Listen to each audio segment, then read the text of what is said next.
Hello नमस्कार, मी अमृता. सगळ्यांना सर्वप्रथम श्री स्वामी समर्थ.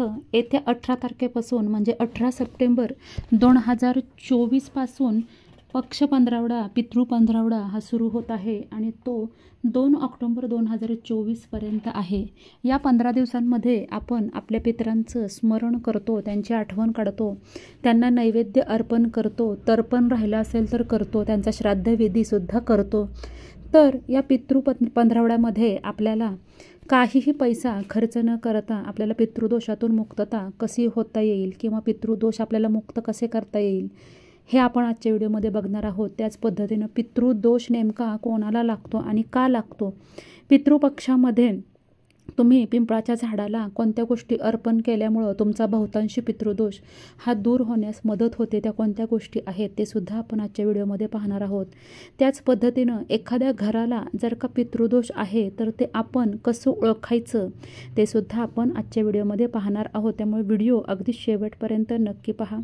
पितृदोष म्हणजे काय, तर आपले जे पित्र असतात, आपले पित्र म्हणजे कोण, जे मरण पावलेले आपली आधीची पिढी म्हणजे आपले वडील, आजोबा, आजी, पणजी, त्यांचे आईवडील, त्यांचे आजी आजोबा, ह्या ज्या आपल्या आधीच्या सगळ्या पिढ्या असतात आणि ज्या मरण पावलेल्या असतात त्यांना पित्र म्हणतात. तर त्यांच्या हातून कळत नकळत काही चुका झाल्या असतील, काही पाप त्यांच्या हातून कळत नकळत झाले असतील, देवांचं त्यांच्या हातून काही चुकलं असेल तर त्याचा जो त्रास आहे तो त्यांच्या वंशजांना म्हणजे त्यांच्या पुढच्या पिढीला भोगावा लागतो आणि त्यालाच पितृदोष म्हणतात. पितृदोष म्हणजे आपल्या आधीच्या पिढीनं ज्या काही चुका पाप केले असेल तर त्याचं परिणाम जे असतात ते पुढच्या पिढीला भोगावे लागतात. ते कधी कधी प्रखर असतात, कधी सौम्य असतात, मात्र पितृदोष हे आपल्याला लागतातच. आणि आपण त्यासाठी काय काय उपाय करू शकतो. एखाद्या घराला पितृदोष आहे तुम्ही कसं ओळखू शकता, बघा. एखाद्या घरामध्ये कितीही पैसा येत असेल पण या ना त्या कारणानं तो पैसा घरातून निघून जात असेल, म्हणजेच लक्ष्मी स्थिर राहत नसेल, घरातील सदस्यांचं एकमेकांमध्ये पटत नसेल, घरातले मुलं जास्त किरकिर करत असतील, आईवडिलांचं ऐकत नसतील, घरामध्ये सतत वादविवाद होत असतील, घरातल्या महत्त्वाच्या वेळी म्हणजे आपले जेव्हा सण समारंभ असतात, एखादा महत्त्वाचा दिवस असतो त्यावेळी काहीच कारण नसताना घरामध्ये अचानक भांडणं होणं, याला पितृदोष म्हणतात. तर आपण पितृदोष आपल्याला का लागतो, आपण कळत नकळत आपले जे पित्र असतात त्यांना कधीतरी नावं ठेवतो, त्यांना आपण वाईट बोलतो, त्यामुळे सुद्धा पितृदोष लागतात. त्यांच्या पापांचं जे असतात ते परिणामसुद्धा आपल्याला भोगावे लागतात, त्याला सुद्धा पितृदोष म्हणतात. त्याच पद्धतीनं बघा, आपल्या आधीच्या पिढीमध्ये कुणी साप, नाग याला काही कारण नसताना जर का मारला असेल तर सुद्धा पितृदोष लागतो. गायीची हत्या चुकून जरी आपल्या आधीच्या पिढीमध्ये झाली असेल, कारण गायी ही इतकी पवित्र आहे, 33 कोटी देवतांचं वास्तव्य तिच्यामध्ये आहे. आपल्या हिंदू धर्मामध्ये आपण गायीला इतकं शुभ आणि इतकं तिला आपण पूजनीय मानतो. तर गायीची हत्या चुकून का असे ना आपल्या आधीच्या पिढीकडून झाली असेल तर त्याचे प्रखर पितृदोष आपल्या घराला लागतात.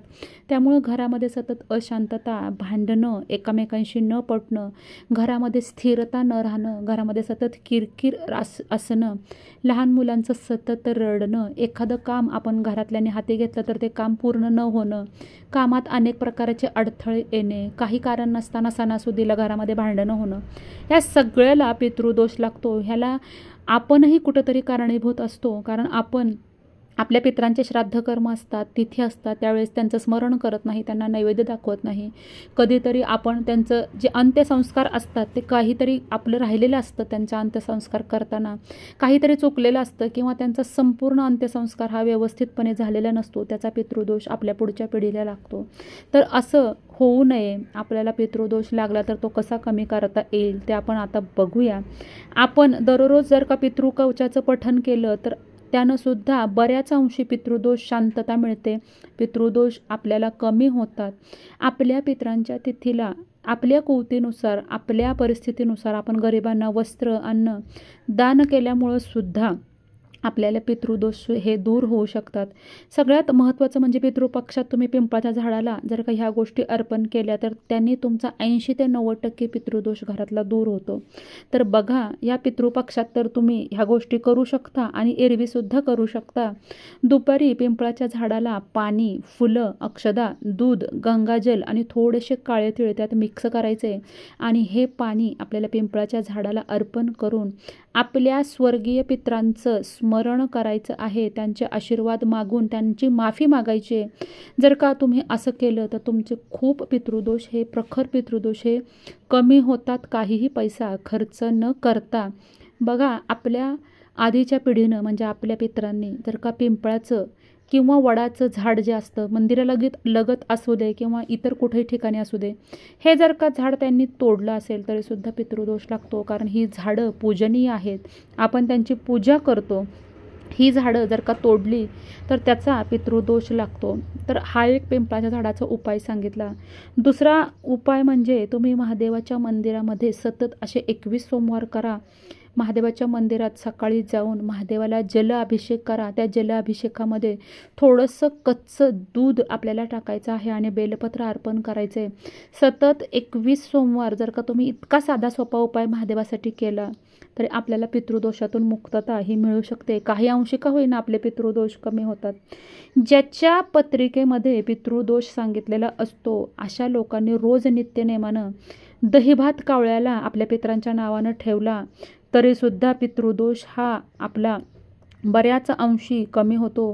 पिंपळाच्या झाडाला रोज नुसतं पाणी जरी अर्पण केलं तरीसुद्धा तुमचा जो पितृदोष आहे तो तुमच्या घराण्याचा असेल किंवा तुमचा वैयक्तिक पितृदोष असेल तो सुद्धा दूर होतो. दर अमावस्येला पितृ हे आपल्या दारामध्ये उंबऱ्यात वाट पाहत असतात. कारण बघा, आपल्या ज्या पितृलोक असतं त्या पितृलोकामध्ये पाण्याची अत्यंत कमतरता असते.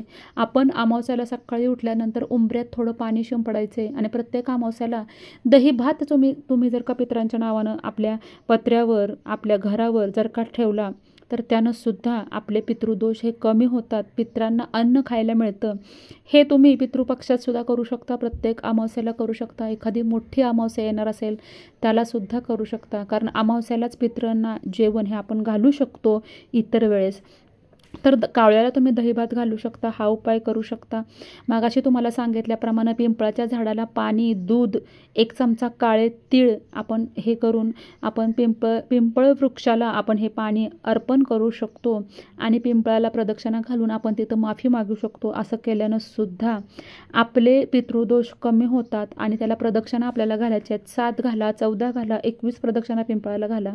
प्रदक्षिणा घालताना आपल्या गेलेल्या पूर्वजांचे उदाहरणार्थ आई वडील, आजी आजोबा, पणजी पणजोबा किंवा अन्य कोणी असेल तर त्यांच्या नावानं, तसेच आईकडचे आई वडील म्हणजे दोन्ही साईडचे आपले आईकडचे पण आई वडील पित्र जे असतात आणि वडिलांकडचे पण जे काही पित्र असतात त्यांची सगळ्यांची आठवण आपल्याला काढायची आहे, त्यांचं स्मरण करायचं आहे.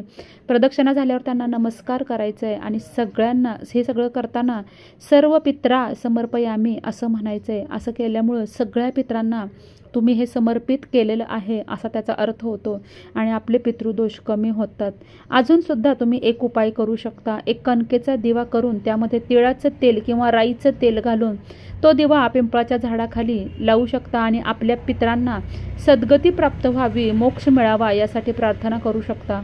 हा उपाय तुम्हाला रविवार सोडून इतर वारी कोणत्याही करू शकता. संध्याकाळच्या वेळेस हा उपाय करायचा आहे.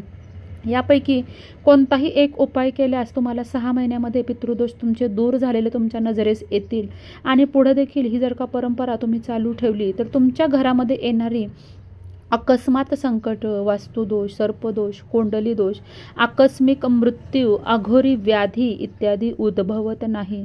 पितृपक्षामध्ये नारायण नागबळी सुद्धा करतात. बघा, नारायण नागबळी करण्यासाठी नाशिक त्र्यंबकेश्वर इथं काही विधी तिथले जे लोक असतात जे हे विधी करतात ते करतात. तर पण ज्यांना शक्य नाही त्यांनी महादेवाच्या मंदिराचा आणि पिंपळाच्या झाडाचा उपाय हे सर्वसाधारण सगळे लोक करू शकतात आणि ह्यानं भरपूर फरक पडतो. त्याच पद्धतीनं मी नेहमी वरचेवर व्हिडिओमध्ये सांगत असते की प्रत्येक अमावस्याला तुम्ही जर का आपल्या पितरांच्या नावानं दहीभात तुमच्या घरावर, गॅलरीत, पत्र्यावर कुठंतरी कावळ्यांसाठी ठेवला तर तो तुमच्या पितरांपर्यंत पोहोचतो आणि त्यातून सुद्धा तुम्हाला पितरांच्या दोषामधून मुक्त होता येतं. तर असे हे साधे सोपे उपाय असतात. हे उपाय जर का तुम्ही पितृपक्षामध्ये, पक्ष पंधरवड्यामध्ये, पितृपंधरवडा जो म्हणतो, आता नुकतंच गणपतीचं उद्या विसर्जन झाल्यानंतर पितृपंधरवडा सुरू होत आहे. तुम्हाला मी पहिल्यांदा तारीख सांगितलेली आहे की यंदाचा म्हणजे 2024चा पितृपंधरवडा हा कधी सुरू होत आहे. तर 18 सप्टेंबर 2024 रोजी पितृपंधरवडा सुरू होत आहे आणि 2 ऑक्टोबर 2024 रोजी आपल्याला ह्या 15 दिवसामध्ये हे जे पक्ष पंधरवडा, पितृपंधरवडा, हे जो काही पितरांचे 15 दिवस असतात त्यामध्ये तुम्ही हे उपाय करू शकता आणि आपल्या पितरांना सद्गती मिळवून देऊ शकता, त्यांना मोक्ष देऊ शकता. काही पित्र हे जरी आपल्याला त्यांचा दोष लागला तरी ते आपल्याला यातून बाहेर काढण्यासाठी स्वप्नात सुद्धा दृष्टांत देतात आणि आपल्याला आशीर्वादसुद्धा देतात. फक्त हे उपाय करताना तुम्ही अगदी मनापासून करायचेत. आजचा व्हिडिओ तुम्हाला थोडा जरी महत्त्वपूर्ण वाटला असेल आणि आवडला असेल माहिती वगैरे तर तुम्ही इतरांसोबत नक्की शेअर करा. अजूनपर्यंत आपल्या चॅनलला सबस्क्राईब केलं नसेल तर प्लीज चॅनलला सबस्क्राईब करा. लवकरच भेटूया नवीन व्हिडिओमध्ये आणि नवीन माहितीसोबत. तोपर्यंत माझ्याकडून सगळ्यांना श्री स्वामी समर्थ.